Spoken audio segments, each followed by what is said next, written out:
எல்லாரும் வேதத்தை திறந்து ஒரு வசனத்தை வாசிக்க போகிறோம். 58வது சங்கீதத்தில் 2வது வசனத்தை வாசிக்க போகிறோம். மனதார நியாயக்கேடு செய்கிறீர்கள், பூமியிலே உங்கள் கைகளின் கொடுமையை நிறுத்து கொடுக்கிறீர்கள். இன்னொரு வசனத்தை கூட வாசிக்கலாம். 37ஆம் சங்கீதத்தினுடைய 1வது வசனத்தை வாசிக்கும் போது 37ஆம் சங்கீதம் 1வது வசனம், பொல்லாதவர்களை குறித்து எரிச்சல் அடையாதே, நியாயக்கேடு செய்கிறவர்கள் மேல் பொறாமை கொள்ளாதே. இன்னொரு வசனத்தை கூட வாசிக்கலாம். சங்கீதம் 33 5வது வசனம், 33ஆம் சங்கீதம் 5வது வசனம், அவர் நீதியிலும் நியாயத்திலும் பிரியப்படுகிறார், பூமி கர்த்தருடைய காருண்யத்தினால் நிறைந்திருக்கிறது. கர்த்தருடைய பிள்ளைகளே, இந்த வசனத்திலெல்லாம் நம்ம வாசிக்கும் போது ஆண்டவரை குறித்து என்ன சொல்லப்படுகிறது என்று சொன்னால், அவர் நியாயத்திலே பிரியப்படுகிற தேவன். அவர் நியாயத்திலே பிரியப்படுகிற தேவன். அவர் அநீதியின் தேவன் அல்ல. அவர் அநீதி உள்ளவருக்கு துணை செய்கிறவர் அல்ல. அவர் அநீதியாய் காரியங்கள் நடப்பிக்கிறவர்களை சும்மா விடுகிற தேவன் அல்ல. கடந்த ஒரு 10 ஆண்டுகளுக்கு முன்பாக நம்முடைய சிவானந்த காலனி என்கிற அந்த இடத்துல ஒரு படித்த ஒரு குடும்பத்தை சந்தித்தேன். ரொம்ப படித்த குடும்பம் அப்படின்னு சொன்னால், அவங்க ஐயா வந்து ஒரு ஸ்கூல் ஹெட் மாஸ்டர், அவங்க அம்மா வந்து ஒரு டீச்சர், ஸ்கூல் டீச்சர். பிள்ளைங்க எல்லாரும் அப்போ படிக்கிற எல்லாருக்குமே வந்து ஒரு 60 அந்த மாதிரி வயசு. அப்போவே எம்ஏ பிஎட் அந்த மாதிரி பெரிய பெரிய படிப்பாளிகள். ஆனால் வந்து அம்மா நல்லா இல்லை, அப்பா நல்லா இல்லை. அவர்களுக்கு பிறந்த 6 பிள்ளைகளும் 6 பேருடைய வாழ்க்கை சரியில்லை, குடும்பம் சரியில்லை, உடம்பு சரியில்லை. இப்படி ஒரு மிகப்பெரிய ஒரு சாபமான ஒரு குடும்பத்தை போல் அந்த குடும்பத்தை வந்து நான் சந்திக்கிறேன். அப்போ ஒன்றொன்னா பேசி அவங்களுக்காக ஜெபம் பண்ணி பல 25 வருடங்களாக ரட்சிக்கப்பட்டு ஒரு ஆண்டவருடைய பிள்ளைகளாக இருக்கிறார்கள். ஆனால் கூட இந்த பிரச்சனையெல்லாம் அவங்களுக்கு தொடரவே இல்லை. எனக்கு ரொம்ப ஆச்சரியமாக இருந்துச்சு. ஏன் இப்படி இருக்குது? உங்கள் குடும்பத்தில் இவ்வளவு படித்ததற்கு பிற்பாடும் யாருமே நல்லா இல்லையே அப்படின்னு யோசிக்கும் போது, அந்த வயதான அந்த ஐயா இருந்து, பாஸ்டர், எனக்கு என்னமோ வந்து எங்கள் அம்மா அப்பாவுடைய சாபந்தான் என் தலையில் இருக்கிறது மாதிரி நான் நினைக்கிறேன். என்ன அப்படின்னு சொன்னால், இல்லை, நான் யாருக்குமே இது வரைக்கும் அதை திறந்து சொல்லலை, இப்போ நான் சொல்கிறேன். எங்கள் வீட்டில் வந்து ஒரு விஷயம் வந்து, நாங்கள் வந்து ஒரு பெரிய பண்ணை வீட்டில் குடியிருந்தோம். எங்கள் அப்பா வந்து பெரிய கோடீஸ்வரராக இருந்தார். வீடு முழுக்க வந்து நெல் மூட்டை அடுக்கி வச்சுருந்தோம் நாங்கள். அப்போ அந்த டைமில் என்ன ஆச்சு அப்படின்னு சொன்னால், எங்கள் வீட்டில் வந்து ஒரு தீ பற்றி பிடிச்சிருச்சு. அப்போ வந்து எங்கள் வீட்டில் வந்து ஒரு 5 பேர் வேலை செஞ்சாங்க. 5 பேரும் எங்களுடைய ஊர்லேயே அந்த கீழ் சாதி மேல் சாதி அப்படின்லாம் இருந்துச்சு. அவங்க தான் அங்கே ஒர்க் பண்ணிட்டு இருந்தாங்க. அவங்க வந்து செருப்பு கூட எங்கள் வீட்டில் வந்து தூரத்தில் கலட்டி போட்டுட்டு தான் எங்கள் வீட்டுக்குள்ளேயே வருவாங்க. அவங்க அண்டர் கிரவுண்டில் வந்து ஒர்க் பண்ணிட்டு இருந்தாங்க. நாங்கள் மேலே இருந்தோம். தீ பிடிச்ச உடனே நாங்கள் எல்லாருமே வெளியில், எங்கள் அப்பா வந்து என்னுடைய பிள்ளைகள் எல்லாரையுமே வெளியே கொண்டு வந்து விட்டாரு. ஆனால் அவங்க எல்லாருமே அண்டர் கிரவுண்டில் வேலை பண்ணிட்டு இருக்காங்க. அவங்கள காப்பாற்றுறதுக்கு எங்கள் அப்பா எந்த முயற்சியுமே எடுக்கலை. 5 பேர் வரும்போது எங்களை காப்பாற்றணுன்றதுக்காக அந்த வாசலுடைய நிலைக்கதவை எங்கள் அப்பா தட்டி விட்டாரு. அந்த நிலக்கதவு போய் விழுந்துச்சுன்னா உள்ளே இருக்கிறவங்க வெளியே வர முடியாதுன்னு அவருக்கு தெரியும். அந்த 5 பேருமே அந்த இடத்துல வந்து கருகி அப்படியே சாம்பலாகி செத்து போயிட்டாங்க. இது வந்து எங்களுக்கு ஒரு பெரிய பிரச்சனையாக தெரில. அந்த நாட்களில் வந்து எங்கள் தாத்தா எல்லாம் இருந்த காலத்தில் வந்து அந்த மாதிரி கேமரா, அந்த மாதிரி போலீஸ், அந்த மாதிரிலாம் எதுவும் இல்லை.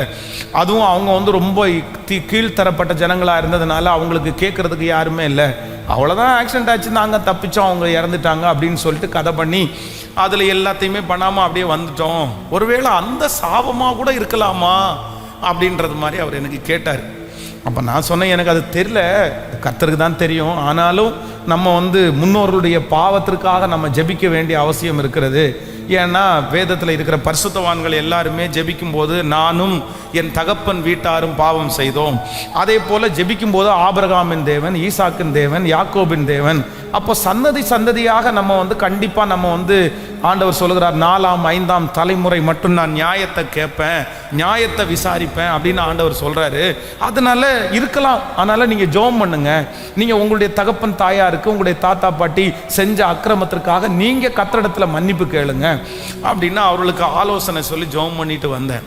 ஆனால் நேற்றைய தினத்திலே இந்த ஃபாஸ்டிங் ப்ரேயருக்காக ஜெபிக்கும் போது ஆண்டவர் என்னுடைய இருதயத்திலே பேசின வார்த்தை என்ன அப்படின்னு சொன்னால், ஆண்டவருடைய பிள்ளைகளாய் இருக்கிற உங்களுக்கும் எனக்கும் கண்டிப்பாக என்ன இருக்கக்கூடாதுன்னா, நியாயக்கேடு என்கிற ஒன்று நம்முடைய வாழ்க்கையில் இருந்துடவே கூடாது.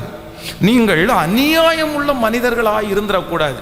இன்னைக்கு உலகம் எப்படி இருந்திருக்குன்னா, தங்களுடைய சுயத்திற்காக, தங்களுடைய லாபத்திற்காக, தாங்கள் நல்லா வாழணுன்றதற்காக அநியாயம் செய்கிறதற்கு ஜனங்கள் தயங்கவே இல்லை.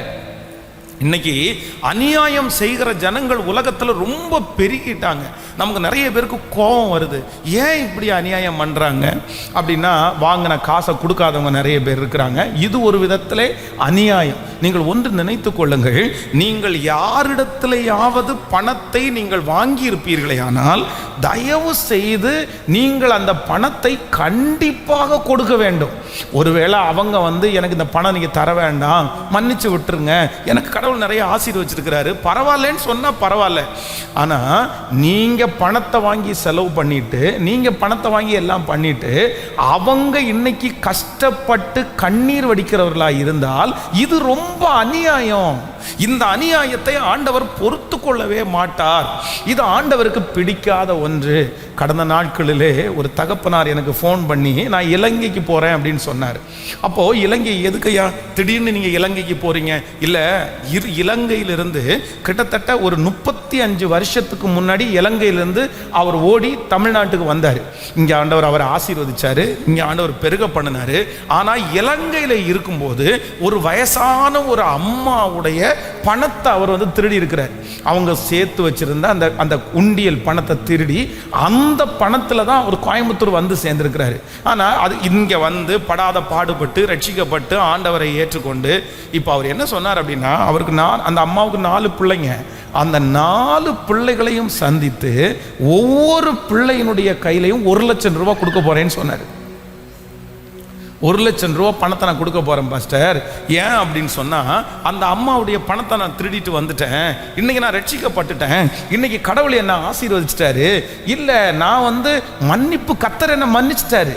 அந்த அம்மா உயிரோடு இருந்தால் அந்த அம்மா மன்னிப்பு கேட்பேன். ஆனால் என் மேலே ஒரு நியாயக்கேடு இருக்கக்கூடாது என்பதற்காக அந்த பிள்ளைகளை பார்த்து நான் அந்த ஆளுக்கு 1 லட்சம் ரூபா, 4 லட்சம் ரூபா எடுத்துகிட்டு வந்தது 200 ரூபா 300 ரூபா தான். ஆனால் இன்றைக்கி அதனுடைய வட்டி கிட்டி எல்லாம் போட்டு பார்த்து அப்படி வந்தால் அப்படி வந்துடும், நான் கொடுத்துட்றேன், அதுக்காக தான் நான் போகிறேன்னு சொன்னார். ஆச்சரியமாய் இப்படிப்பட்ட ஆண்டவருடைய பிள்ளைகள் இன்றைக்கு இந்த உலகத்தில் இருக்கிறாங்க.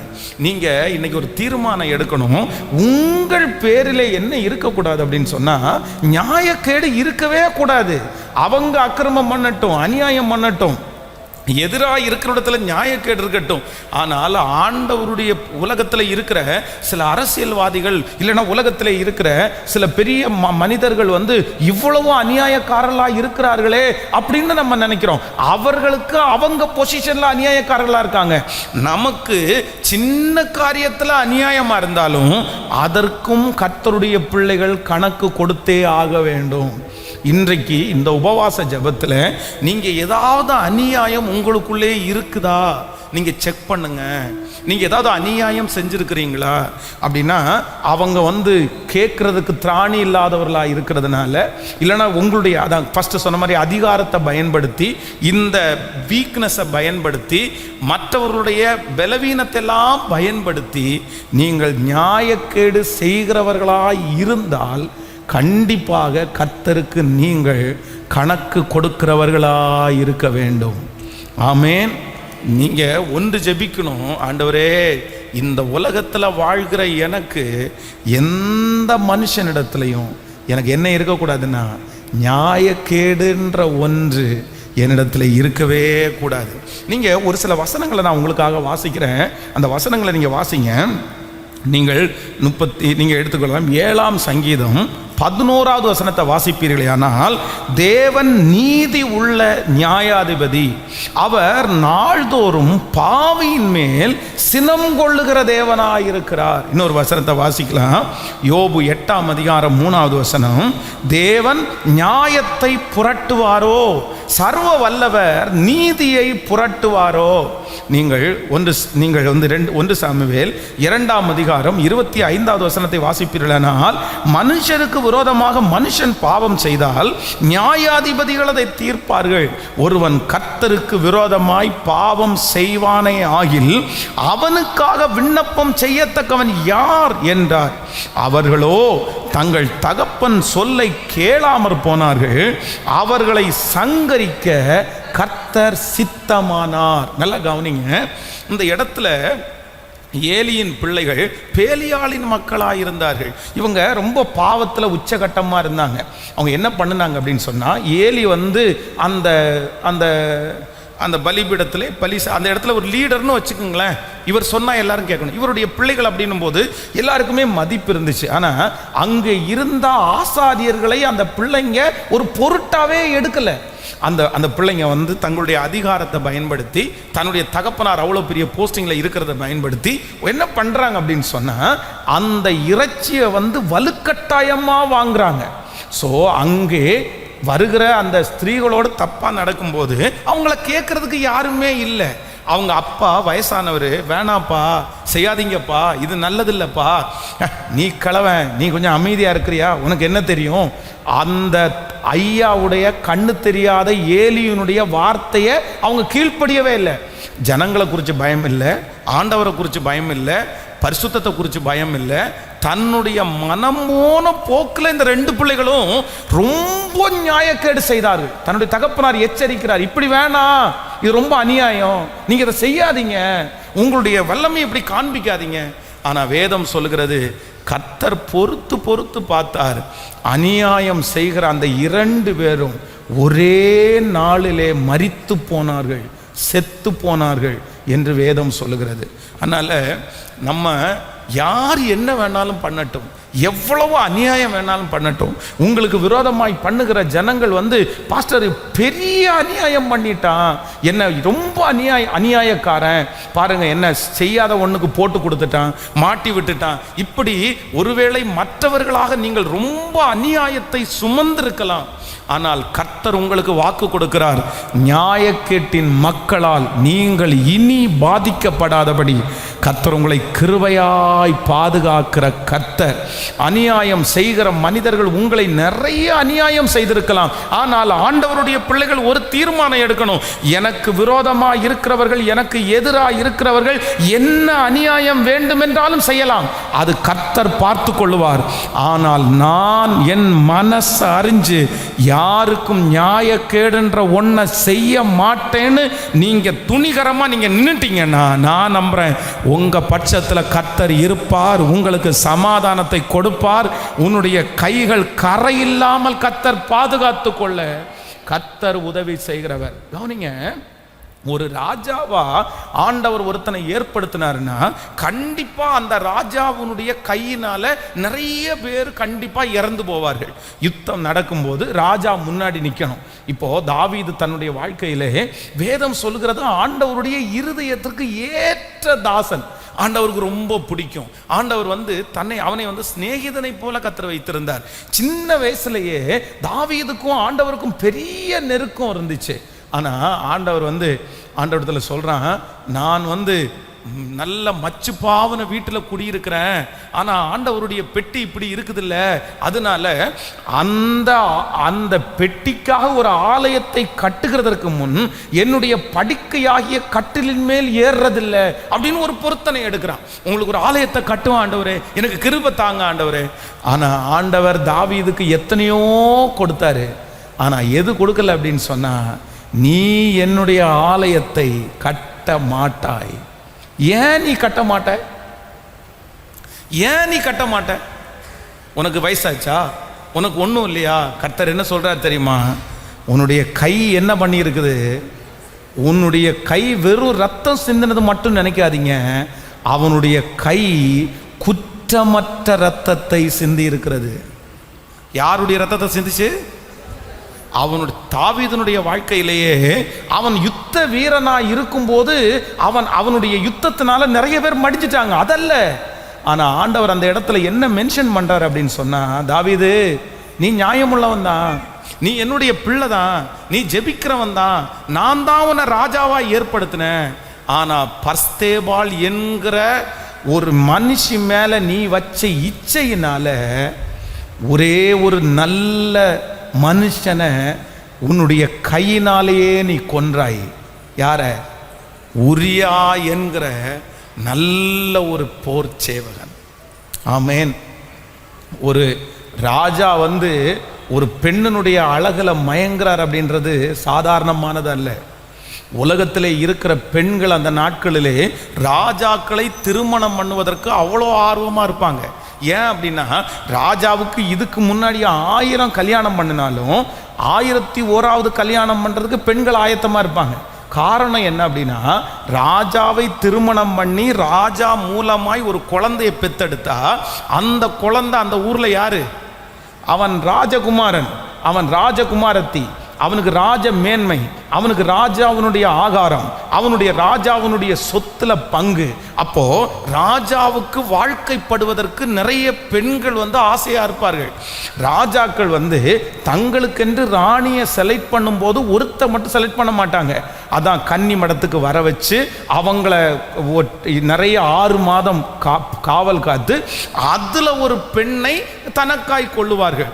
ஆனா இந்த தாவீது இந்த பத்சேபாள் என்கிற ஒரு பெண்ணை பார்த்த உடனே ரொம்ப மயங்கி விழுகிறாள். அவங்க எவ்வளவு அழகா இருந்தாங்க நமக்கு தெரியல, ஆனா வேதம் அப்படி சொல்லுது. அவ்வளவுதான், தன்னுடைய இருதயத்தை அவர் பறி கொடுக்கிறாரு.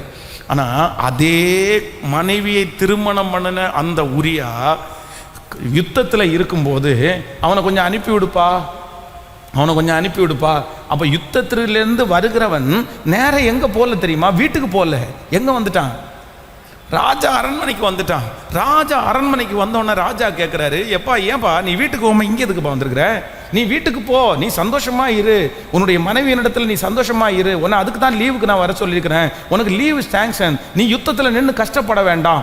யுத்தம் என்கிறது மரணமோ ஜீவனோ சாவோ தெரியாது. தன்னுடைய மனைவி இருக்காங்க, தனக்கு குடும்பம் இருக்குது. இது யாருக்கு கிடைக்கும் இந்த ஆப்பர்ச்சுனிட்டி? நிறைய பேர் யுத்தத்திற்கு போகாம எனக்கு கால் சரியில்லை, கை சரியில்லை, யுத்தத்திற்கு போகக்கூடாது என்கிறதற்காகவே காலையும் கையையும் வெட்டினவர்கள் இருக்கிறார்கள். ஏன் அப்படின்னா, யுத்தத்துக்கு போனால் நம்ம செத்துருவோம், இங்கே இருந்தால் காலில்லாமாவது வாழலாம் அப்படின்னு இருக்கிறவங்க கூட இருக்கிறாங்க. அந்த சமயத்தில் இல்லை, நான் அவங்கெல்லாம் யுத்தம் பண்ணிட்டு இருக்கும்போது நான் எப்படி என் வீட்டில் போய் சந்தோஷமா இருப்பேன்? வேண்டாம், நான் போக மாட்டேன். உடனே இவன் என்ன பண்ணுறான் அப்படின்னு சொன்னால், அவனுக்கு நிறைய குடிக்க கொடுக்குறான். சரி, குடிச்சு இவன் போதையிலையாவது தன்னுடைய வீட்டுக்கு போவான்னு பார்த்தா, இந்த உரியா தன்னுடைய ராஜா மேலே, தன்னுடைய ஜனத்தின் மேலே அவன் வச்சிருந்த பிரியத்தினால் தன்னுடைய வீட்டுக்கே போகலை. ராஜா இப்போ தெரிஞ்சிட்டார். சரி, இவனை கொல்ல முடியாத போல தெரியுது, இல்லைன்னா இவன் நம்முடைய பிரச்சனையை இவன் தீர்க்க மாட்டான் போல தெரியுது, இவனை கொன்னாதான் சரியாகும்னு சொல்லி அதான் அவனுடைய கையிலேயே அவனை அழிக்கிற, அவனை கொல்லுகிற லெட்டரை எழுதி கொடுத்து விட்டு, நீ கொண்டு போய் யோவாட்ட கொடு இந்த லெட்டரை. அந்த லெட்டரை தன்னை குறித்து, தன்னுடைய மரணத்தை குறித்து எழுதியிருக்கிற ஒரு லெட்டரை பேத மாதிரி ஒன்றும் தெரியாத ஒரு பையனா கொண்டு போய் கொடுக்குறான். எப்படி இருந்திருக்கும்? யோவாப் அந்த லெட்டரை படித்து பார்த்த உடனே யோவாப் என்ன நினச்சிருப்பாருன்னு நினைக்கிறீங்க? ஏண்டா உனக்கெல்லாம் அறிவுனதான் இருக்காடா? உன் கையில் கொடுத்துருக்க லெட்டர் என்ன தெரியுமாடா? உன்னை கொல்றதுக்காக அவர் லெட்டர் எழுதி கொடுத்துருக்காரா? அந்த லெட்டரை எழுதி கொடுத்த உடனே இதுவரைக்கும் பின்னாடி யுத்தத்தில் நின்ன அந்த உரியாவை இப்போ அந்த ராஜா என்ன பண்றாரு? நீ முன்னாடி போய் நில்லுப்பா, நீ முன்னாடி போய் நில்லு. ஆனா இவன் பேத மாதிரி என்ன பண்றான் அப்படின்னா, எப்பவுமே யுத்தம் நடக்கும்போது முன்னாடி நிற்கிற ஒரு 2 லைன்ல இருக்கிறவங்களுக்கு மரணம் நிச்சயம். அவர்கள் ஜீவனோடு வருகிறது என்கிறது அது அபூர்வமானது. அந்த முன்னாடி லைன்ல நிக்க விட மாட்டாங்க. அதுவும் ரொம்ப ஞானம் உள்ள, யுத்தத்தில் ரொம்ப பராக்கிரமசாலிகளை தான் முன்னாடி நிறுத்துவாங்க. இவனுக்கு அந்த அளவுக்கு நியாயமான மனுஷனே தவிர பெரிய யுத்த அளவுக்கு அவனுக்கு ஞானமும் இல்லை. ஆனா பேதையா இவன் நின்னா செத்து போயிடுவான், இவன் நின்னா எதிரியினுடைய பட்டை இவன் மேல விழும், இவனுக்கு தடுக்கவே தெரியாது அப்படின்னு யோவாவுக்கு தெரியும். ஆனாலும் இந்த ராஜா எழுதி கொடுத்த அந்த லெட்டர் காரணமாக, நீ போய் முன்னாடி நில்லுப்பா. என்னை எப்பவுமே முன்னாடி நிற்க வைக்க மாட்டீங்க, நான் நின்னா சொதப்பிடுவேன்னு உங்களுக்கு தெரியும், இல்லை நீ போய் முன்னாடி நில்லு. முன்னாடி நின்ன உடனே எல்லாரும் கெஸ் பண்ணிட்டாங்க இவன் செத்துருவான். அதே போல யுத்தம் மும்முரமாய் நடந்துட்டு இருக்கும்போது எதிரிங்க குத்துறதுல இந்த உரியா அந்த இடத்துலயே செத்து போயிடறான். உடனே ராஜாவுக்கு ஒரு நியூஸ் போகுது, இந்த மாதிரி யுத்தம் நடந்துட்டு இருந்துச்சு, யுத்தத்தில் நாங்கள் ஃபஸ்ட்டு டெஸ்ட்டில் நாங்கள் ஃபெயில் ஆகிட்டோம், அவங்க வந்து நம்மள ஆட்களில் கொஞ்சம் பேரை கொன்னுட்டாங்கன்னு சொன்ன உடனே ராஜாவுக்குடைய பயங்கரமான கோபம் வருது. என்ன பண்ணிட்டு இருக்கிறீங்க, என்ன யோகா பண்ணிட்டு இருக்கிற, அவ்வளோ பெரிய சின்ன நாடு, அந்த நாடோட வந்து யுத்தம் பண்ணி தோத்துட்டோன்னு சொல்கிற, ஃபஸ்ட்டு டெஸ்ட்டில் நாங்கள் தோத்துட்டோன்னு சொல்கிறேன், இதில் என்ன இருக்குது, போய் அடிச்சுட்டு வர வேண்டியது தானே அப்படின்னு சொல்லும்போது, உம்முடைய வேலைக்காரனாகிய உரியாவும் செத்தான். இந்த செத்து போயிட்டான்ற செய்தியை கேட்ட உடனே தாவீதுக்கு மனசுக்கு எப்படி இருக்குது, சந்தோஷமா இருக்குது. அப்படியா, செத்துட்டானா, சரி சரி சரி, யுத்தத்தில் அதெல்லாம் நடக்கிறதா, சரி பரவாயில்ல, பார்த்து அதை முடிச்சுட்டு வாங்க. அப்போ ஆண்டவரோட நடக்கிறவனாக இருந்தாலும் இவன் அதிகாரத்தில் இருந்ததுனால, இவன் ராஜாவா இருந்ததுனால இந்த மனுஷனுக்குள்ள என்ன இருந்துச்சுன்னா ஒரு மிகப்பெரிய நியாயக்கேடு. எல்லாம் முடிஞ்சிருச்சு, யுத்தம் முடிஞ்சிட்டு வந்துட்டாங்க, உரியாவை அடக்கம் பண்ணியாச்சு. இப்போ முறைப்படி அந்த பிள்ளைய தனக்கு மனைவியாக்கி கொண்டான். தாவீதுக்கு ஒரு வருத்தமும் இல்லை, தாவீதுக்கு ஒரு வருத்தமும் இல்லை. ஆனால் இப்போ அந்த தாவீது அவளை திருமணம் பண்ணதுக்கு பிற்பாடு அவள் வயிற்றில் ஒரு குழந்தை உருவாகுது. இப்போ அந்த குழந்தை பிறந்த அந்த குழந்தை வந்து அப்படியே சிக்காயி வியாதியாக படுத்துருந்துச்சு. அதுக்கு முன்னாடி உணர்வே இல்லாத அந்த ராஜாவை அவனுக்கு எதுவுமே பெரிய தப்பாகவும் தெரியலை, நியாயக்கேடாவும் தெரியலை. அப்போ தான் ஆண்டவர் ஒரு தீர்க்கதரிசியை வீட்டுக்கு அனுப்புகிறாரு. நாத்தான் தீர்க்கதரிசி வந்து சொல்கிறாரு, ஒரு பெரிய கோடீஸ்வரன் இருந்தான், ஒரு பெரிய ஏழை இருந்தான், ரெண்டு பேரும் ஒரே தெருவில் தான் குடியிருந்தாங்க. பணக்கார கோடீஸ்வரனுடைய வீட்டில் ஒரு சொந்தக்காரன் விருந்துக்காக வந்தான். அந்த பணக்காரனுடைய வீட்டில் ஆயிரக்கணக்கான ஆடுகள் இருக்கிறது. ஆனால் அந்த பணக்காரன் அந்த ஆயிரக்கணக்கான ஆடுகளிலே ஒரு ஆட்டை எடுத்து அடித்து தன்னுடைய சொந்தக்காரனுக்கு விருந்து பண்ணாமல் ஏழையினுடைய, அதுவும் அதில் சொல்லும்போது நீங்கள் வாசிக்கும் போது வாசிக்கலாம், ஏழையினுடைய மடியில் எங்கேயாமா உரியாவுக்கு வந்து தன்னுடைய மனைவியின் மேலே பாசம் இல்லாமல்லாம் இல்லை, தன்னுடைய மனைவியை பார்க்க போகாததுக்கு ஒரே காரணம் நம்ம யுத்தத்தில் இருக்கிறோம், எல்லாரும் யுத்தத்தில் இருக்கிறாங்கன்ற ஒரு காரணமே தவிர, தன்னுடைய மனைவி எங்கே வளர்ந்தவங்க அப்படின்னு சொன்னால் தன்னுடைய மடியிலே ஆசையாய். அந்த தீர்க்கதரிசி சொல்கிறான், அவனுக்கு ஒன்றே ஒன்று தான்ப்பா இருந்துச்சு, அவனுடைய ஆறுதலே அதுதான்ப்பா, அவனுடைய எதிர்காலமே அதுதான்ப்பா. ஆனால் இந்த பெரிய பணக்காரன் தன்னிடத்தில் இருக்கிற ஒரு ஆட்டை அவன் எடுக்காம அந்த ஏழையினுடைய மடியிலிருந்து வளர்க்கப்பட்ட அந்த ஒரு ஆட்டுக்குட்டியை எடுத்து, அந்த ஆட்டுக்குட்டியை எடுத்து அடித்து சமைத்து வந்திருந்த விருந்தாளிகளுக்கெல்லாம் சாப்பாடு போட்டான் அப்படின்னு சொன்ன உடனே தாவீதுக்கு என்ன பண்ண முடியல, எவன் அந்த அநியாயக்காரன், இவ்வளோ பெரிய அநியாயம் செய்கிற மனுஷன் சாகணும், அவன் உயிரோடவே இருக்கக்கூடாது. உடனே தீர்க்கதரிசிகளெல்லாம் அப்பெல்லாம் வந்து இதெல்லாம் பார்க்கறது இல்லை, எடுத்த உடனே நீதாயா அந்த மனுஷன், நீதாயா அந்த மனுஷன், நீ என்ன வேலை பண்ணியிருக்க தெரியுமா, நீ என்ன செஞ்ச தெரியுமா. ஐயோ, உடனே தாவீதுக்கு ஒரு பெரிய உணர்வு வருது. அதனால தான் 51வது சங்கீதத்தை அவன் எழுதுகிறான். தேவனே, சுத்த இருதயத்தை என்னிலே சிருஷ்டியும், நிலைவரமான ஆவியை என் உள்ளத்திலே புதுப்பியும். இதோ உள்ளத்தில் உண்மை இருக்க விரும்புகிறீர், அந்த கரணத்தில் ஞானத்தை எனக்கு தெரியப்படுத்தும். நீர் என்னை ஈசோப்பினால் கழுவி சுத்திகரியும், அப்பொழுது நான் சுத்தமாகி உறைந்த மலையினும் வெண்மையாவேன் அப்படின்னு அந்த சங்கீதத்தை அப்படியே எழுதிட்டே வராரு. கர்த்தர் இந்த காரணத்திற்காக தான், தாவீதே என் மேலே நீ அன்பா இருக்கிற, என்னை நீ நேசிக்கிற, என்னுடைய ஆலயத்தை நீ கட்டணும்னு நினைக்கிற, ஆனால் உன்னுடைய கை குற்றமில்லாத ரத்தத்தை சிந்தி இருக்குது. நீ ஒரு காரியத்தில் நீ என்ன பண்ணிட்டேன்னா, நியாயக்கேடாய் நீ நடந்ததுனால உனக்கு பிறந்த இந்த பிள்ளை செத்துரும், நீ என்னுடைய ஆலயத்தையும் கட்ட முடியாது.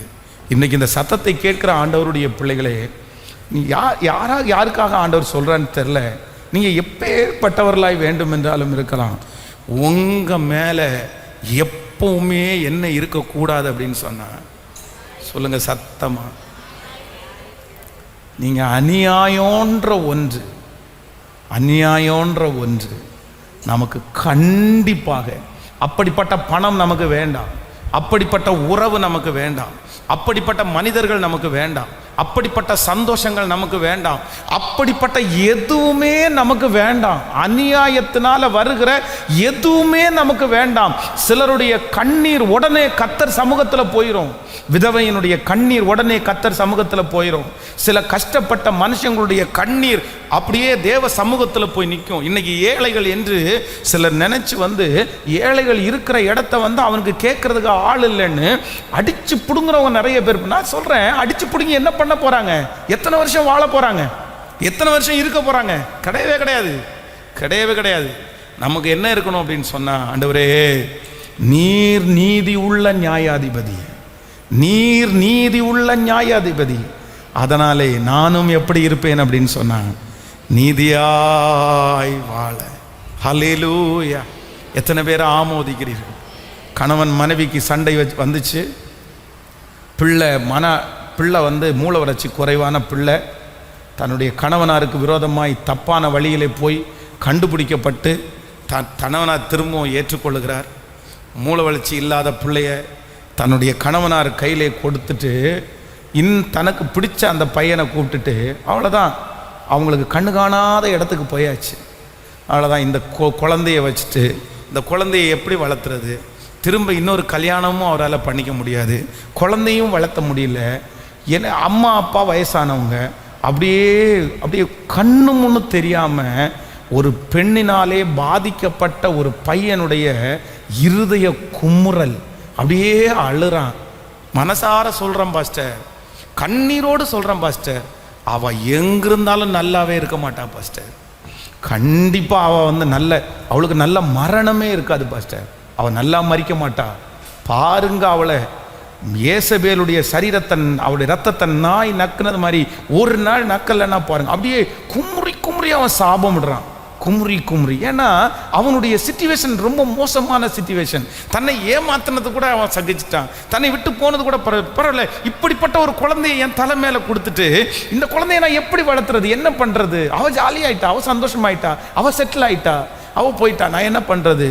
அப்போ இப்படிப்பட்ட அநியாயத்தை ஏதோ ஒரு விதத்தில் அவங்க ஒரு நாள் திட்டி இருக்கலாம், ஏதோ ஒரு நாள் அவன் சண்டை போட்டிருக்கலாம். ஆனா அவன் அந்த மனுஷன் சண்டை போட்டான், அந்த மனுஷன் திட்டினா அப்படின்றதுக்காக முழு நியாயக்கேடாய் வாழ்வது கண்டிப்பாக ஆண்டவருடைய பிள்ளைகளுக்கு அது அழகானது. சத்தமா சொல்லுங்க, எத்தனை பேர் ஆமோதிக்கிறீர்கள்? நம்பர் 1, இன்றைக்கு இந்த உபவாச ஜபத்தில் கர்த்தர் பேசுகிறார், என்மேல் எந்த நியாயக்கேடும் இல்லாதபடி என்னை காத்து கொள்ளும் கர்த்தாவே. ஆமேன் சொல்லுங்கள். அம்மா மேலே உங்களுக்கு நியாயக்கேடு இருக்கக்கூடாது. நீங்கள் செஞ்சதே தப்பு, நீங்கள் பண்ணதே தவறு. இவ்வளோ ஒன்று சொல்லுங்க, மிஸ்டேக் பண்ணிட்டு ஆனால் அதற்கு மேலேயும் துணிகரம் பாராட்டுகிறது ஆண்டவருடைய பிள்ளைகளுக்கு அழகு அல்ல. அதான் அம்னோன் தன்னுடைய சொந்த தங்கச்சி ஆகிய தாமாரை அவளுடைய அனுமதி இல்லாமல் வலுக்கட்டாயமாக அந்த பிள்ளைய பிடிச்சி, அந்த புள்ள சொல்லுது, வேணாப்பா, வேணாண்ணே, நீ ஒன்று பண்ணு, நீ கொஞ்சம் பொறுத்துக்கோ, என்னுடைய நம்ம அப்பாட்ட பேசு, என்னை கல்யாணம் பண்ணி வைப்பாரு. நான் உன்னை கல்யாணம் பண்ணலைன்னு சொல்லவே இல்லை, நீ சகோதரனா இருந்தா கூட உன்னை கல்யாணம் பண்றதுக்கு நான் ரெடி அப்படின்னு அம்னோனை பார்த்து அந்த புள்ள சொல்லுது. நான் அப்பாட்ட பேசுவோம். ஆனா இவன் தான் பைத்தியக்காரன மாதிரி ஆயிடுச்சே, ஃப்ரெண்டு தான் உள்ளதையும் எல்லாத்தையுமே பயங்கரமா சொல்லி கொடுத்தானே, இவனுடைய ஆசை இச்சையை நிறைவேற்றணும் என்பதற்காக அந்த பிள்ளையினுடைய ஃபியூச்சர், அந்த பிள்ளையினுடைய வாழ்க்கை எதை குறிச்சும் அவன் கவலைப்படலை. அவனுக்கு தன்னுடைய ஆசையை இச்சையை நிறைவேற்றணும், தன்னுடைய சரீர ஆசையை நிறைவேற்றணும், அது மட்டும்தானே தவிர வேற ஒன்னையுமே யோசிக்கல. அவ்வளவுதான். அப்படி அந்த தப்பை பண்ணி முடிச்ச உடனே அந்த பிள்ளைய பார்த்து சொல்றான், வீட்டை விட்டு வெளியே போ அப்படின்னு துரத்துறான். வீட்டை விட்டு வெளியே போ. உடனே அந்த பிள்ளை என்ன சொல்லுது அப்படின்னு சொன்னா, நீ ஏற்கனவே எனக்கு செஞ்சதே பெரிய அநியாயம், என்னுடைய அனுமதி இல்லாம என்னை வலுக்கட்டாயமா நீ என் மேல இந்த மாதிரி தப்பு பண்ணிட்ட, ஆனா ஏற்கனவே நீ பண்ணினது அநியாயமா இருக்கும்னா இப்ப பண்ணினது இது பெரிய அநியாயம்ப்பா, இது பெரிய அநியாயம்ப்பா, நீ என்ன வீட்டை இப்போ என்ன சொல்றான் தெரியுமா, நீ வீட்டை விட்டு போறியா இல்லைன்னா கழுத்தை பிடிச்சி வெளியில தள்ளவா. இந்த பொண்ணு அப்படியே அழுது கொண்டே இருக்கும்போது, இந்த பாரு உன்னுடைய அழுகைக்கெல்லாம் நான் பார்த்துட்டு இருக்க முடியாது அப்படின்னு சொல்லி அவனுக்கு என்ன மாதிரி ஒரு அநியாயக்காரன் பாருங்களேன். நம்மனா சும்மா இருப்போமா? சும்மா இருப்போம். கடந்த நாட்கள் அந்த செய்திகளில் எல்லாம் குழந்தைகளை எல்லாம் கற்பழிக்கிற அந்த செய்தியை கேட்கும்போது நமக்கு எவ்வளவோ ஆதங்கம் வருது. எப்படி சும்மா இருக்க முடியும்? அப்போ அந்த புள்ள அப்படி அழுதுட்டே இருக்கிறான்னு சொன்ன உடனே ஒரு வேலைக்காரனை கூப்பிட்டு, எப்பா வாப்பா, இந்த புள்ளைய பிடிச்சி கழுத்தை பிடிச்சி வெளியே தள்ளு. சொந்த தங்கச்சிய அவ்வளவு தூரம் அநியாயம் பண்ணிட்டு அந்த பிள்ளையினுடைய கழுத்தை பிடிச்சி வெளியே தள்ளுறான். இவளால் தாங்கிக்கவே முடியல. தலை மேலே புழுதியை போட்டிட்டு அப்படியே அனாதையை போல அந்த பொண்ணுக்கு திருப்பி திருமணமே ஆகலை. அப்போதான் அவனுடைய சகோதரன் பார்க்குறான், அப்சலோம் என்னாச்சு, ஏன் இப்படி போற? இந்த அம்னோன் சின்ன வயசா இருந்தாலும் அநியாயம் செஞ்சதுனால அவன் அடி ஆட்களை வச்சு ஒரு துஷ்டன் சாகிறது போல அடிச்சே அவனை கொண்டுட்டாங்க பாருங்களேன். அடி அடி அடின்னு அடிச்சு கொண்டுட்டாங்க. இந்த சாவு எதுக்கு வந்து தெரியுமா? சில அநியாயத்தை ஆண்டவர் பார்த்துட்டு எப்படி இருக்க மாட்டாரு சொல்லுங்க? சும்மா இருக்க மாட்டாருங்க, சும்மா இருக்க மாட்டாரு. இந்த பொம்பளை மோகம் ஆண்பிள்ளை மோகத்தினால இந்த குடும்பத்தை விட்டு ஏமாற்றி, கணவனை ஏமாற்றி, மனைவியை ஏமாற்றி, பிள்ளையை ஏமாற்றி இந்த மாதிரி போகிறவருடைய நிலைமைகள் எல்லாம் பெரிய கேள்விக்குறி, பெரிய கேள்விக்குறி. உங்கள் மேலே அநியாயம் இருக்கக்கூடாது சிஸ்டர், அநியாயம் இருக்கக்கூடாது பிரதர். உடைய கண்களுக்கு முன்பாக நடந்ததை சொல்கிறேன், மறக்கவே முடியாத சாட்சி. கல்யாணம் விடிஞ்சா மேரேஜ், ப்ளவுஸ் தைக்க கொடுக்க போயிருக்காங்க. அந்த ப்ளவுஸை தைக்க கொடுக்குற ப்ளவுஸை வாங்கிட்டு வர்றதுக்கு அப்பாட்ட சொல்லிவிட்டு நான் போய் இந்த துணி வாங்கிட்டு வரேன், சட்ட துணி வாங்கிட்டு வரேன்னு சொல்லிவிட்டு வீட்டை விட்டு வெளியே போகுது அந்த புள்ள. போகிற வழியில் காலேஜில் தான் கூட படித்த பையன் தான் நேசித்த காதலன வழியில் சந்திக்கிறாங்க. விடிஞ்சா கல்யாணம். இந்த பையன் அதுக்குள்ளே அந்த பிள்ளையை கொண்டு போய் அந்த நடு ரோட்டில் விட்டுட்டு பிரெயின் வாஷ் பண்ணுறான். எப்படி நீ போய் எப்படி சந்தோஷமாக இருப்ப, நம்ம போயிடலாம், நம்ம பண்ணிடலாம், அவ்வளோதான். ஒன்றுமே சொல்லாமல் சட்டை வாங்க போன பொண்ணு அடுத்த நாள் கல்யாணம். எல்லாமே பெரிய சாமியானா போட்டாச்சு, ட்ரம் செட்டுக்கு ஆர்டர் பண்ணியாச்சு, சாப்பாட்டு வேலையை ஆரம்பிச்சிட்டாங்க, துணி பர்ச்சேஸ் பண்ணியாச்சு, எல்லாருக்குமே கல்யாண கார்டு கொடுத்தாச்சு, எல்லாமே ரெடி, எவ்ரிதிங் எல்லாமே ரெடி. விடிஞ்சா கல்யாணம், சந்தோஷமான வீடு. ஒரு வார்த்தை அம்மாட்ட சொல்லலை, அப்பாட்ட சொல்லலை, எந்த நாலேஜுமே இல்லை. பார்த்தா சட்ட துணி வாங்க போன பொண்ணை காணோம். எங்கே போச்சு எங்கே போச்சுன்னு தேடுன்னு தேடுறாங்க, கண்டுபிடிக்கவே முடியலை. போலீஸ் ஸ்டேஷனில் சொல்கிறாங்க, இல்லை உன் பொண்ணு யாரையாவது ஒருத்தரோட ஓடி போயிருக்கும் அப்படின்றாங்க. ஐயோ சார், என்ன சார் சொல்கிறீங்க? எங்கள் பிள்ளை அப்படிப்பட்ட பிள்ளைவே இல்லை சார், அப்படியெல்லாம் போகவே மாட்டா அப்படின்னு தான் ஃபஸ்ட்டே சொல்லியிருப்பாள்ல, இப்போ எப்படி அவள் போயிடுவா? என்ன பண்ணுறது? அவ்வளோதான். பொண்ணு 1 மணி நேரம் வரல, 2 மணி நேரம் வரல, 5 மணி நேரம் வரல, நைட்டு 12 மணி ஆகுது. 2 மணிக்கு அந்த தகப்பனாருக்கு பிபி ரொம்ப அதிகமாகி மூளையில் இருக்கிற அந்த நரம்பு வெடித்து ஸ்ட்ரோக்கு வந்து கை காலை இழுத்துருச்சு, படுத்துட்டார். அவரை தூக்கிட்டு ஹாஸ்பிட்டலுக்கு போகிறாங்க. அம்மா இங்கே செவத்தில் அடித்து அழுறாங்க. அண்ணா அவமானம். மாப்பிள்ளை வீட்டுக்கு ஃபோன் பண்ணி, சாரிப்பா எங்கே போனான்னு தெரிலப்பா. மாப்பிள்ளை வீட்டுக்கு அவனுக்கு அங்கேயும் மொத்த பணமும் எல்லாமே வேஸ்ட்டு. இதெல்லாம் முடிச்சுட்டு 5 வருஷம் தாண்டி தன்னுடைய மகள் வந்து அந்த பையனோட ஓடி போய் கல்யாணம் பண்ணி இதெல்லாம் முடிஞ்சிச்சு. அப்பாவும் அதுக்கடையில் அவரும் செத்து போயிட்டார். முடிஞ்சிருச்சு, திருமணம் பண்ணியாச்சு, ரட்சிக்கப்பட்டாங்க, ஞான ஸ்நானம் எடுத்தாங்க, எல்லாம் முடிஞ்சு அவங்களுக்கு பிள்ளைங்க பிறக்குது. ஒரு பையன், ஒரு பொண்ணு. ஒரு பொண்ணு, அழகான பொண்ணு. அந்த பொண்ணு 10th +2 +1 படிக்கும்போது ஒரு ஆட்டோ ஓட்டுறதுக்காக ஒருத்தரை நியமிக்கிறாங்க. அந்த ஆட்டோக்காரர் இந்த பிள்ளையினிடத்தில் அன்பாய் பேசி பேசி பேசி அதே போல தன் தகப்பனுக்கு என்ன துரோகத்தை செய்தாலோ அதே துரோகத்தை போல சொல்லாம எதையுமே பண்ணாம அந்த பொண்ணு வந்து தன் தகப்பனையும் தாயை ஏமாத்திட்டு அந்த மனுஷனோட அவமான நிந்த ஒன்றும் சொல்லலை. நான் பண்ணின தீங்கு, என் மேலே அக்கிரமம் இருக்குது, என் கையில் அநியாயம் இருக்குது, நான் பொல்லாதவன், என்கிட்ட பொல்லாதது இருக்குது, அதனால தான் இப்படிப்பட்ட தண்டனை. அப்போது சில நேரத்தில் வந்து ஆண்டவர் நியாயக்கேடு செய்கிறவர்களுக்கு கர்த்தர் நியாயம் தீர்த்தால் நம்ம யாரும் என்ன பண்ண முடியாதுன்னா நிலை நிற்கவே முடியாது. அதனால் எனக்கு வேண்டாம் ஆண்டவரே, எனக்கு இருக்கிறது போதும், எனக்கு கர்த்தர் கொடுத்தது போதும், என் கையிலே நியாயக்கேடே வேண்டாம், என் உள்ளத்தில் அக்கிரம சிந்தை கொண்டிருந்தாயானால் நிச்சயமா ஆண்டவர் உங்களுடைய ஜெபத்திற்கு பதில் கொடுக்கவே மாட்டார். ஹல்லேலூயா.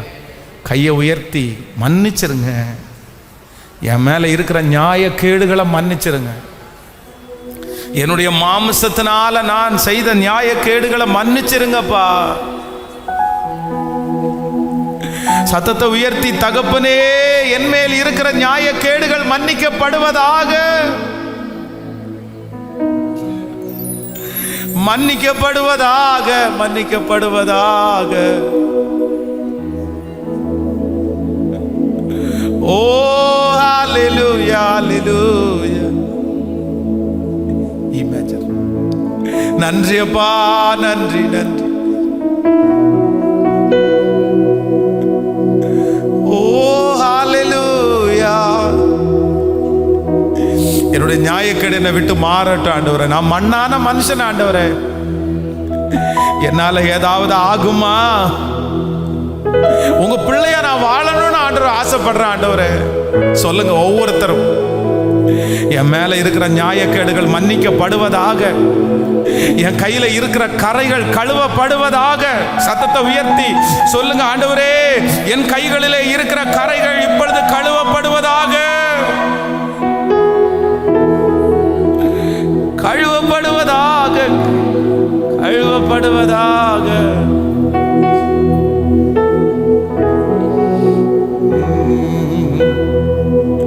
மண்ணான மனிதனா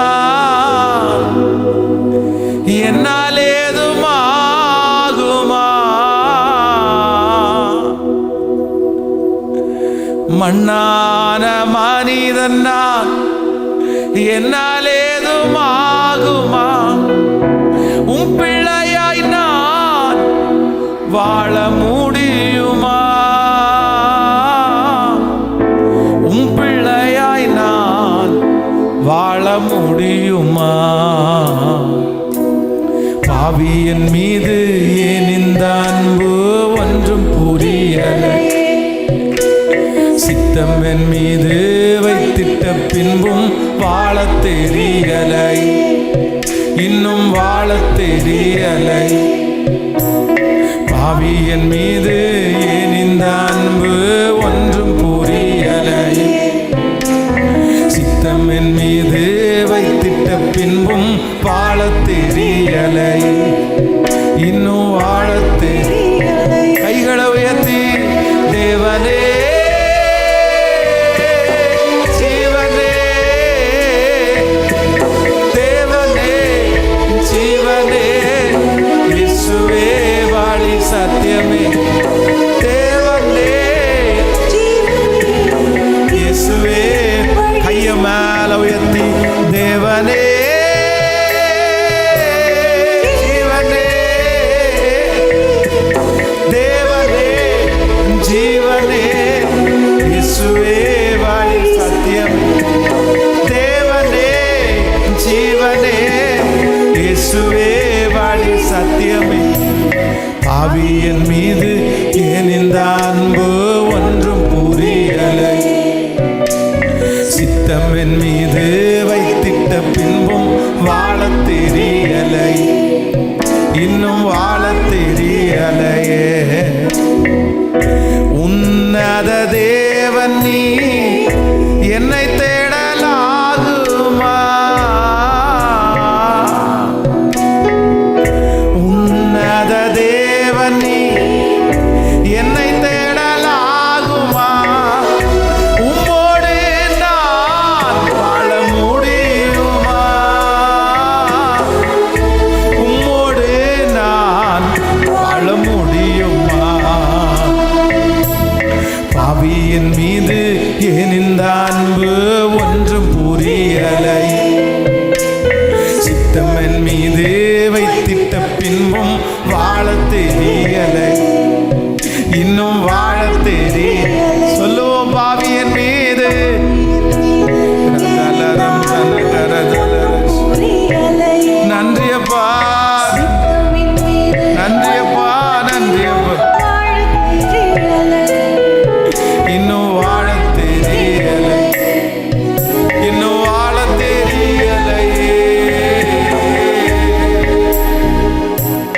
ஹல்லேலூயா, ஆமென். நம்முடைய சுயநலத்திற்காக, நம்முடைய ஆசீர்வாதத்திற்காக, நம்ம நல்லா இருப்பதற்காக, நம்ம நல்லா சாப்பிட்றதுக்காக, ஒரு காலத்திலும் நம்ம சுயநலத்திற்காக நியாயக்கேடு என்கிற ஒன்று நம்முடைய கையிலே இல்லாதபடி நம்ம பார்த்து கொள்ள கர்த்தர் நமக்கு கிருபை பாராட்டு. ஹல்லேலூயா. இன்னைக்கு இருக்கிற உலகம் நியாயக்கேடுனால நிரம்பி இருக்கிறது. தான் வாழ்வதற்காக இன்னொருத்தரை அழிக்கிறதுல நிறைய பேர் அதை குறித்து கவலையே படுறதில்ல, அதை குறித்து ஒரு விஷயம் கேர் எடுக்கிறதில்ல. இன்னைக்கு இருக்குதா நியாயம் நீதி நேர்மைன்னு பேசிட்டே இருந்தேன்னா பேசிட்டே இருக்கலாம்ப்பா. நியாயம் நீதி நேர்மைனெல்லாம் பேசாத, அதுக்கெல்லாம் இந்த உலகத்தில் வாய்ப்பே இல்லை. ஏன் நீதியாக இருக்கிறவன் எல்லாம் நல்லா இருந்துறானா? நேர்மையாக இருந்தவன் எல்லாம் நல்லா இருக்கிறானா? நேர்மை நீதி இல்லாமல் இருக்கிறவன் தான் நல்லா இருக்கான் இன்னைக்கு அப்படின்னு ஒருவேளை உலகம் வேணா பழமொழியை சொல்லலாம். ஆனால் நம்முடைய தேவன் யார் அப்படின்னு சொன்னால், அவர் நீதி உள்ள, அவர் நியாயத்தை அவர் விரும்புகிற தேவன். அவர் அநீதியின் மேல் பிரியப்படுகிற தேவன் அல்ல. கர்த்தர் சொல்லுகிறார், அநீதிக்கு கர்த்தர் ஒரு நாள் பழிக்கு பழி தீர்க்கிறவராயிருப்பார். அநீதிக்காரர்கள் கண்டிப்பாக கர்த்தர் சும்மா விடப்போவதே இல்லை. அதனால் என் உள்ளத்தில் உண்மை இருக்க விரும்புகிறேன். ஆண்டவரே, யாருக்காவது ஆண்டவர் உங்களுடைய இருதயத்தில் பேசுகிறாரா? நீங்கள் யோசிங்க.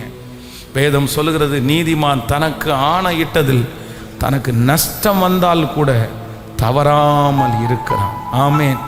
எப்பவுமே உங்கள் மனசாட்சி சொல்லணும், என் மேலே ஒரு நியாயக்கேடுன்ற ஒன்று என்ன பண்ணக்கூடாது.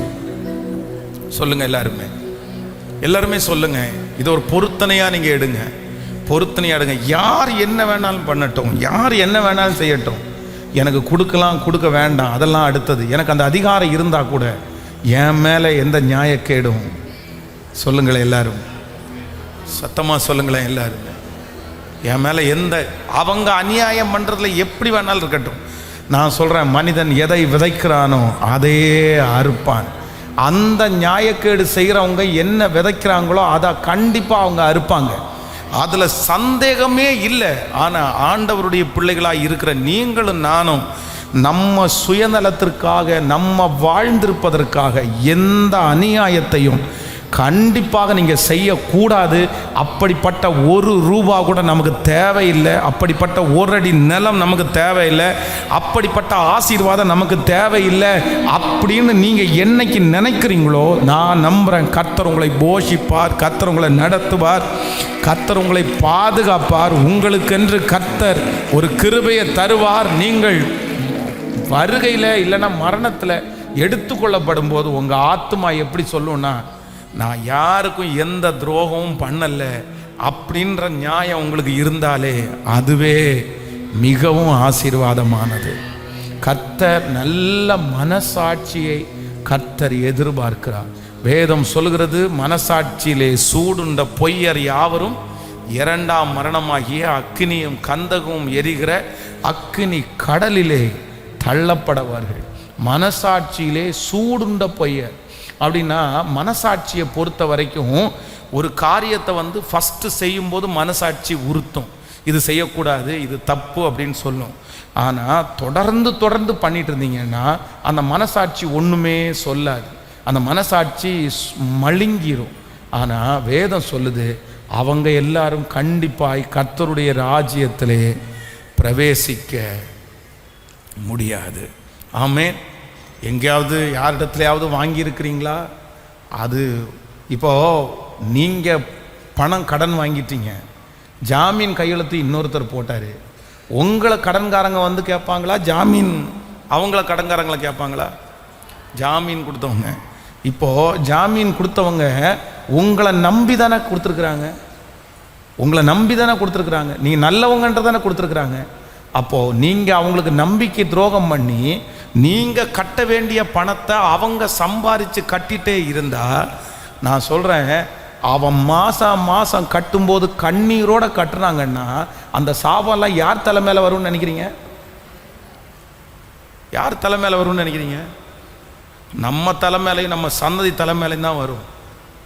அது எப்படி ஆண்டவர் நியாயம் தீர்க்காமல் இருப்பார்? எப்படி ஆண்டவர் விட்டு வைப்பார்? கர்த்தர் ஒரு நாள் விட்டு வைக்கிறவர் அல்ல. கர்த்தர் எப்பவுமே பார்த்தீங்கன்னா நொறுங்குண்டதும் நறுங்குண்டதும் காயம்பட்டவர்களையும் ஏழைகள் மேலே கர்த்தருடைய கண்ணு இருந்துகிட்டே இருக்கும். அவங்களுக்காக கர்த்தர் நிறைய பழி வாங்குவார். அதனால் ரொம்ப ஜாக்கிரதையாக இருக்கணும். அதுவும் கேட்குறதுக்கு யாரும் இல்லை, கேட்குறதுக்கு நாதி இல்லை அப்படின்னு சொல்கிறவங்க விஷயத்தில் ரொம்ப கவனமாக இருக்கணும். நீங்கள் ரொம்ப கவனமாக இருக்கணும். ஆண்டவர் உடனே எழும்பி நிற்பார். ஆண்டவர் உடனே நியாயம் தீர்ப்பார். அதனால் ஆண்டவரை என் கை சுத்தமான கைகளோடு உங்களை நான் ஆராதிக்கும். இன்னைக்கு கர்த்தரிடத்தில் மன்னிப்பு கேளுங்க. முடிஞ்சால் ஒருவேளை மனசாட்சியில் அப்படி எதை குறிச்சாவது சொன்னால் தயவு செய்து நீங்கள் அதற்காக மன்னிப்பு அவங்களிடத்துல கேட்க முடியுமானால் மன்னிப்பு கேளுங்க. தயவாக என்னை மன்னிச்சிருங்க, நான் இப்படி செஞ்சது தவறு. நீங்கள் அவ்வளவு செஞ்சும் அவங்க நல்லா இருக்கிறாங்கன்னா பிரச்சனை இல்லை. ஆனால் உங்களால் ஒருத்தர் கெட்டு போயிட்டாங்க, உங்களால் ஒருத்தர் நல்லா இல்லை, உங்களால் ஒருத்தருடைய குடும்பம் நசப்பட்டது, உங்களால் ஒரு குடும்பம் பிரிஞ்சு போயிடுச்சு, உங்களால் நிறைய சண்டை உண்டாயிடுச்சு அப்படின்னு சொன்னால் கண்டிப்பாக அதனுடைய கணக்கை கர்த்தர் உங்களிடத்தில் கேட்பார். ஆமேன். ஸோ நான் என் கைகளை சுத்தமாய் வைப்பதற்கு கர்த்தர் எனக்கு கிருபை பாராட்டுகிற கர்த்தர். ஹல்லேலூயா, ஹல்லேலூயா. அப்படியே எல்லாரும் எழும்பி நிற்கலாமா? எல்லாரும் எழும்பி நின்று இன்றைக்கி ஜெபிக்க போகிறோம். ஆண்டவரே, எல்லாரும் இந்த ஜெபத்தை ஒரு 15 நிமிஷம் கண்டிப்பாக நீங்கள் ஒப்பு கொடுத்து ஜெபிக்கணும். ஆண்டவரே, என்னுடைய முன்னோர்கள் செய்த அநியாயத்தை ஆண்டவர் மன்னிச்சிருங்க ஆண்டவரே நீங்கள் ஜெபிக்கணும். எல்லாரும் இருங்க. எல்லாரும் அந்த ஜெபத்தை முடிச்சுட்டு தான் எல்லாரும் போகணும். ஆமேன். எல்லாரும் ஆண்டவருடைய சமூகத்தில், ஆண்டவரே என் மேலே எந்த அநியாயம், ஒருவேளை வேலை செய்தவர்களுக்கு சம்பளத்தை கொடுக்கறதுக்கு தாமதம் பண்ணுறீங்களா? கர்த்தர் சொல்லுகிறாரு, கவனிங்க, அவங்க கை கழுவும் போது அவங்களுக்கு என்ன இருக்கணுமா? சொல்லுங்க. அவங்க கை கழுவும் போது அவங்களுக்கு சம்பளத்தை கொடுக்கணும்னு ஆண்டவர் சொல்றாரு. அதுல கூட ஆண்டவர் நியாயமா சொல்றாரு. அதே போல நீங்க ஒருத்தருக்கு வேலை செய்யறீங்களா, மனசாட்சியோட செய்யணும். மனசாட்சியோட செய்யணும். 1000 ரூபாய் ஒருத்தரிடத்துல வாங்கணும்னா அந்த 1000 ரூபாய்க்கு அவங்களுக்கு ஒரு நன்மை வேணும். தீமையா அந்த பணம் நமக்கு வேண்டாம், நன்மையா அந்த பணம் தான் நமக்கு வேணும். அதில் ரொம்ப இரக்கம் பாராட்டணும். ஆண்டவருடைய பிள்ளைகளுக்கு வேதம் சொல்கிறது, இறங்குகிறவர்கள் பட்சத்திலே கர்த்தர் இருக்கிறார்.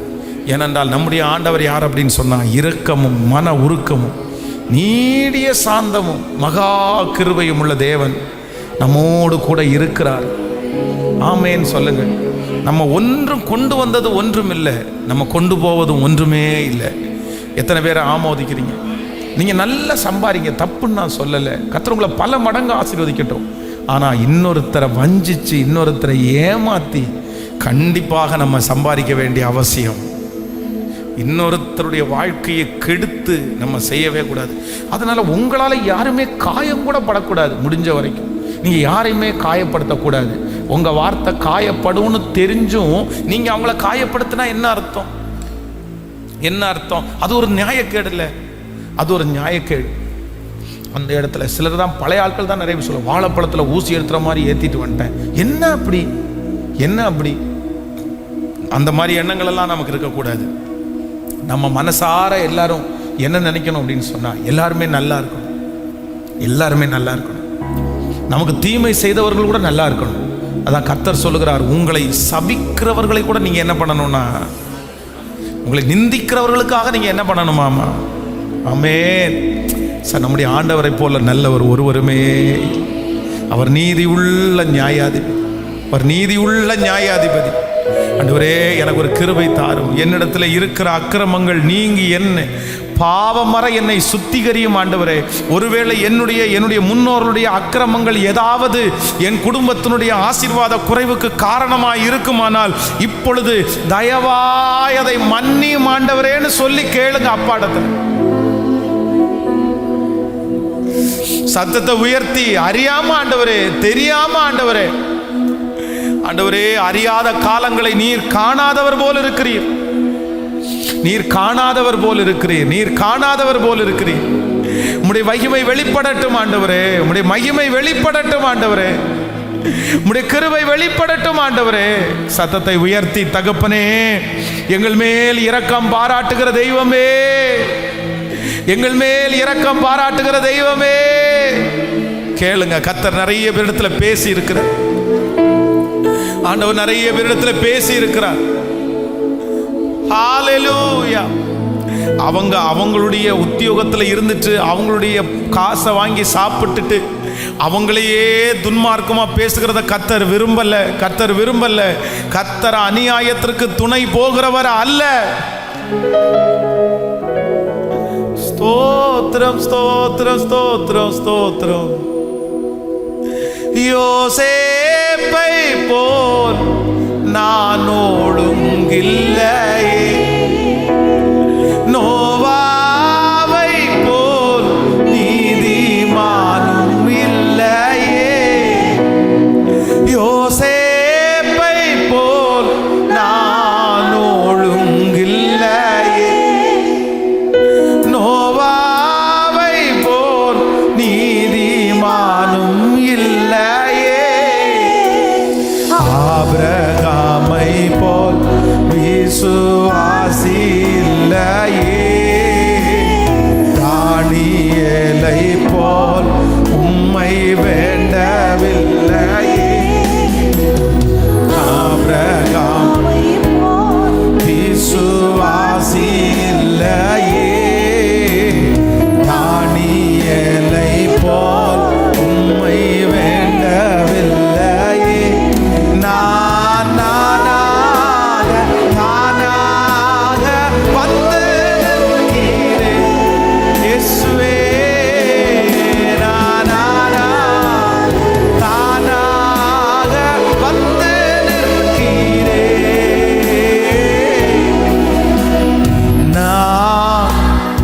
நானாகவே வந்திருக்கிறேன், பிரசனத்தில் வந்து நிற்கிறேன்.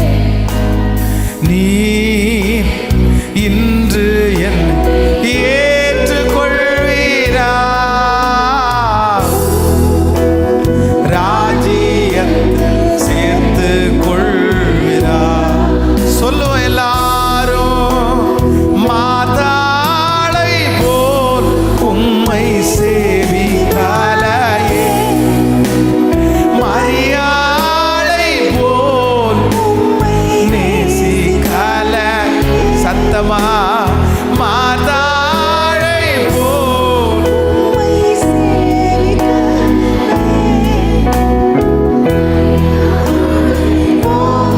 உம்மை நேசிக்கல. எஸ்தரை போல எதையும் செய்யவில்லையே, எலிசபெத்தின் நற்குணங்கள் என்னில் இல்லையே. நான் வீணாகி பாழாகி வந்து நிற்கிறேன். சொல்லுவோம். நான் வீணாகி பாழாகி வந்து நிற்கிறேன். ஓ, நானாகவே வந்திருக்கிறேன், பிரசனத்தில் வந்து நிற்கிறேன். சொல்லுவோம். நீ இன்று என்னை ஏற்றுக்கொள்வீரா, ராஜ்யத்தில் சேர்த்து கொள்வீரா.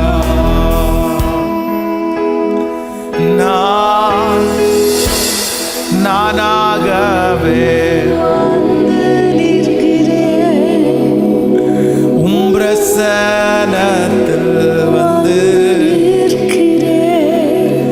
நீர் என்று என்னை ஏற்றுக்கொள்வீரா,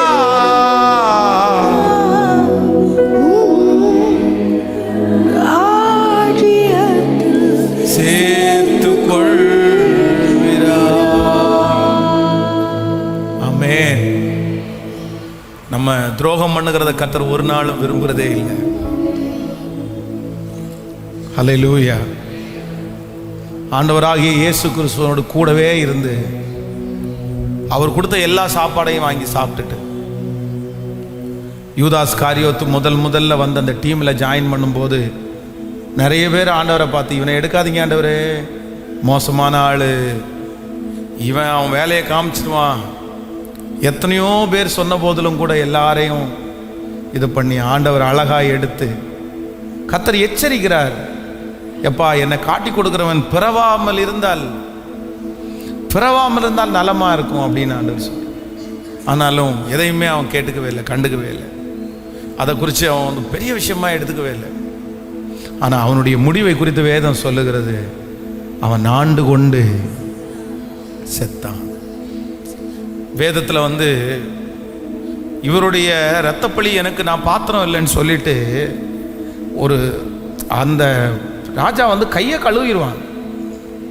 நீ என்னமோ பண்ணிக்கணும். அவன் நினைச்சிருந்தா, இல்லைப்பா நீ அப்படியெல்லாம் நான் வந்து ஒன்றெல்லாம் கொடுக்க மாட்டேன், நீங்கள் பாட்டுக்கு ஒரு குற்றத்தை சொல்லுவீங்க, நிரூபிங்க அவர் என்ன குற்றம் பண்ணார் அப்படின்னு சொல்லி கண்டிப்பாக நினைச்சிருந்தா அவரை என்ன பண்ணியிருக்கலாம், தப்பிக்க வைக்கிருந்துருக்கலாம். ஏன்னா அவன் பயப்படுறான். யாருக்கு பயப்படுறான்னா, இயேசுக்கு சப்போர்ட் பண்ணால் தனக்கு பதவி போயிடும்.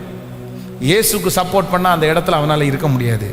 இப்போ பதவியா இயேசுவா அப்படின்னு வந்து அவனுக்கு முன்னாடி நிற்கும் போது அவனுக்கு என்ன தோணுது அப்படின்னா, இயேசு இல்லை, பதவி தான் எனக்கு முக்கியம். அதனால இது உங்கள் பாடுன்னு சொல்லிட்டு கையை கழுவி தப்பிச்சது மாதிரி அப்படின்னு நான் சிக்கவும் இல்லை மாட்டமும் இல்லை. உள்ளுக்குள்ள நியாயக்கேடு இருக்குது, அநியாயம் செஞ்சுட்டான், ஆனால் எதுவுமே இல்லாத மாதிரி அப்படியே காட்டுட்டான். ஆனால் வேதம் அந்த வல்லுநர்கள் சொல்லும்போது சொல்கிறாங்க, அவன் உயிரோடு இருக்கிற வரைக்கும் பைத்தியக்காரனை போல கை கழுவியே செத்து போயிட்டான்.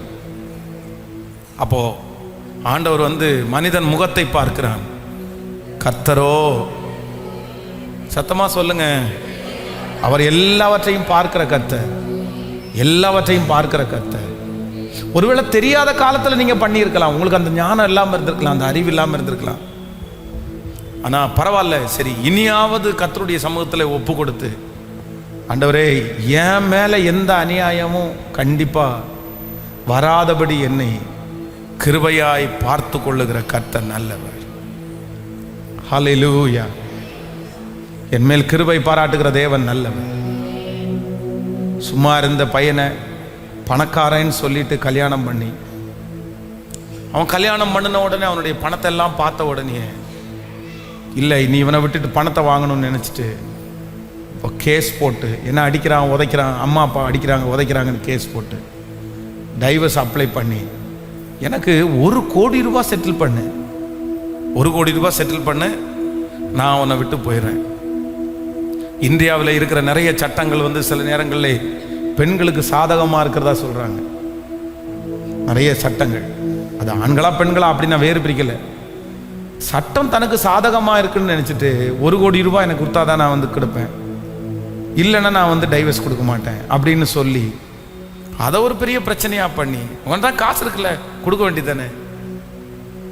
இல்லை, அந்த காசை வச்சுட்டு என்ன பண்ண போகிறாங்க? ஒரு நோய்க்கு அந்த காசு பத்துமா? வர வேண்டிய ஒரு நோய் வந்துச்சுன்னா அந்த காசை வச்சு என்ன பண்ண முடியும்? சிலருடைய வாழ்க்கையில் ஆண்டவர் அமைதியாக இருக்கிறத பார்த்து நம்ம நியாயக்கேடு செஞ்சாலும் கர்த்தர் அமைதியாக இருப்பார்னு நினைக்காதீங்க. என் தேவன் நீதி உள்ள ஆண்டவரே, என் கையிலே அக்கிரமம் ஒன்றும் இல்லை, என் கை சுத்தமான கைகளோடு உங்களிடத்தில் நான் வந்து நிற்கிறேன்.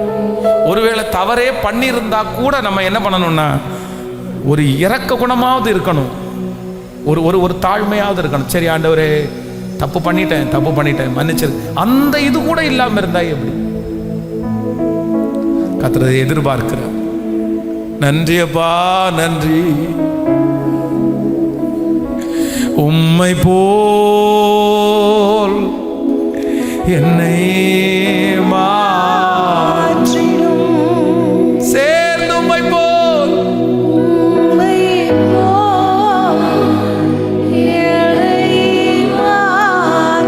ஓ ஹல்லேலூயா. என்னை கழுவும் சுத்தமாவே சுத்திகரியும் தூய்மையாவே, என்னை கழுவும்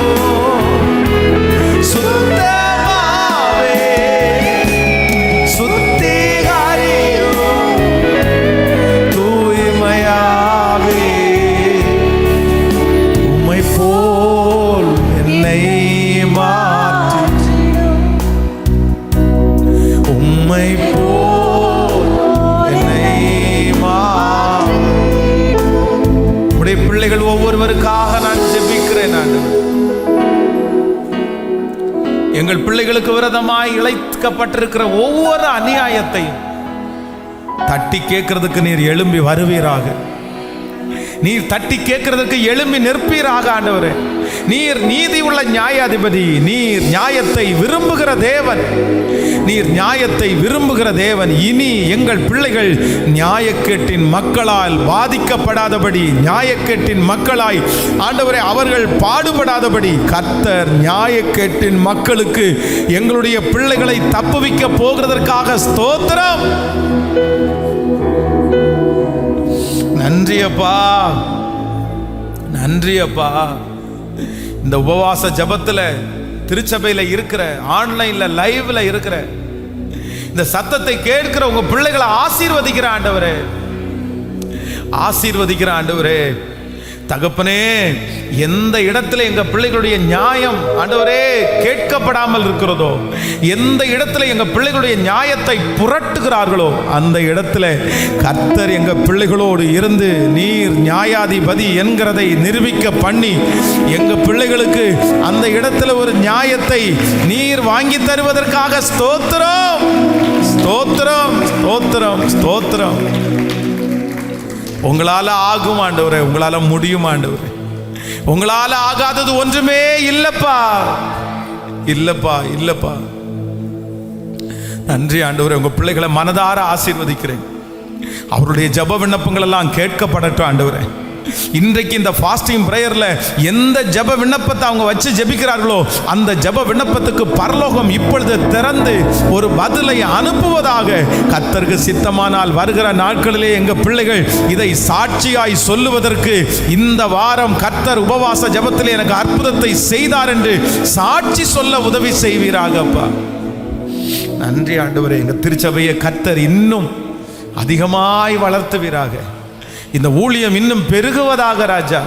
இந்த ஊழியத்தை தாங்குகிற, இந்த ஊழியத்தை கொடுக்கிற பிள்ளைகள் எங்கிருந்தாலும் அவர்களை கர்த்தர் பல மடங்கு ஆசீர்வதித்து அவருடைய தேவைகளை சந்தித்து ஆச்சரியமா நீர் வழி நடத்துவீராக ராஜா.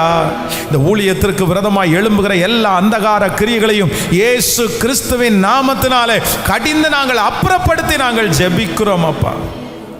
நன்றி அப்பா, நன்றி அப்பா, நன்றி. சீக்கிரமா இந்த கடன்கள் எல்லாம் முடிக்கப்பட்டு ஆண்டவரே நாங்கள் அடுத்த ஊழியங்களை ஆரம்பிப்பதற்கு கர்த்தர் எங்களுக்கு கிருபையை பாராட்டுகிறதற்காக ஸ்தோத்திரம்பா, ஸ்தோத்திரம், ஸ்தோத்திரம். இதற்கு விரோதமாய் எழும்புகிற மனுஷிக சக்திகள், பிசாசனுடைய சக்திகள் இயேசு கிறிஸ்துவின் நாமத்தில் முற்றிலும் அழிந்து போவதாக ராஜா. உங்க இரத்த கோட்டைக்குள்ள நீர் மறைப்பீராக. உங்க கிருபை முழுவதுமா எங்களை தாங்கட்டும். நன்றி ஆண்டவர். நம்முடைய பிள்ளைகளை ஆசீர்வதிக்கிறோம். இந்த ஊழியத்தில் என் கூட இருந்து உதவி செய்த பிள்ளைகளை ஆசீர்வதி. கேட்ட சத்தியங்களின்படி நடக்க கர்த்தர் கிருபை பாராட்டும். இயேசுவின் மூலம் ஜெபம் எடுக்கிறோம் நல்ல பிதாவே. என் ஆத்துமாவே கர்த்தரை ஸ்தோத்திரி, என் முழுவதுமே பரிசுத்த நாமத்தை ஸ்தோத்திரி. என் ஆத்துமாவே கர்த்தரை ஸ்தோத்திரி. கர்த்தர் செய்த சகல உபகாரங்களையும் மறவாது. நம்முடைய ஆண்டவராகிய இயேசு கிறிஸ்துவின் கிருபை, பிதாவாகிய தேவனுடைய அன்பு, பரிசுத்த ஆவியானுடைய அந்யோன்ய ஐக்கியம் நம்மனோடும் இன்றும் என்றும் சதா காலம் கூட இருப்பதாக. Hallelujah, hallelujah. God bless you. ஆண்டவர் உங்களை ஆசீர்வதிப்பார். ஆண்டவர் உங்களை காக்க கடவார். உங்களுக்காக நான் ஜெபிக்கிறேன்.